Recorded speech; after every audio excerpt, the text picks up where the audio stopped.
l'éclairage du boulevard Ségal, je pense que les gens ont prêché un convaincu. Le directeur général de la Sénélec l'a tantôt dit.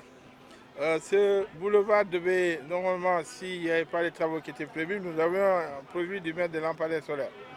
Mais il s'est trouvé qu'il y a le projet de la CEDEAO et le tronçon qui débute, qui va de Oulampan en PAC, a déjà été attribué à une entreprise. Les contrats sont signés et normalement l'ordre de service doit être donné pour que les travaux puissent démarrer au mois de février. C'est un projet pour un coût de 26 milliards, donc qui va démarrer incessamment. Et dans la partie urbaine de Ziguinchor, non seulement il est prévu la construction du boulevard 54, des routes qui longent aussi le boulevard 54 pour être réaménagées, on va faire des espaces verts, sont construits, de l'aménagement paysager. Donc ce sera un embellissement global, ça va être une des routes les plus jolies et les plus importantes, peut-être même, je dirais même pas de Ziguinchor, mais aussi du Sénégal.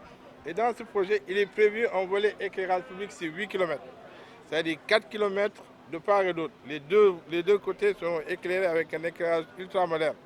Donc il était superflu que nous puissions y installer des lampadaires qu'on allait démonter quelques temps après. Donc c'est pour ça qu'on n'a pas jugé nécessaire d'y mettre des lampadaires. Mais l'un dans l'autre, dès demain, je pense que le matériel est déjà arrivé, donc la mairie a pris les dispositions. La Sénélec nous a aussi un peu accompagnés pour que, à partir d'aujourd'hui, demain, les travaux puissent redémarrer pour quand même remettre en marche l'électricité sur cet axe, pour soulager un peu les populations en attendant l'aboutissement des grands travaux qui vont démarrer bientôt. Donc c'est avec beaucoup de plaisir vraiment que je suis venu ici en compagnie du président du conseil d'administration de la Sénélec, qui représente le directeur général pour procéder à la mise en service de l'électrification de ce village, qui est important et qui, comme je le disais au chef de village tout à l'heure, est en train progressivement d'avoir l'accès au service universel, parce que nous avons déjà mis l'eau il y a un mois et demi, ils ont l'école et puis nous sommes en train de construire aussi un poste de santé. Donc ce qui fera que il y a aussi une école, il y a une case de tout petit et donc tous les services pratiquement à l'accès universel sont disponibles dans ce village.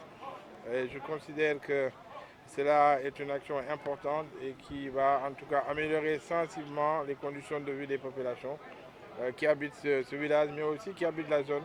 Je pense aussi que ça va permettre à beaucoup de venir habiter parce que c'est quand même à 7 minutes de Ziguinchor en voiture. Et déjà des unités industrielles sont en train de s'installer et je suis sûr que cela pourra apporter en tout cas beaucoup au développement de la zone et du village. C'est vrai que maintenant il y a le problème de la route, je sais que c'est ça qu'il pose, mais cela a déjà été pris en compte, des études sont déjà faites pour que cette route qui rallie Ziguinchor de Dar es Salaam et qui est peut-être un peu longue de 7 km qui va déboucher sur Diabil soit faite.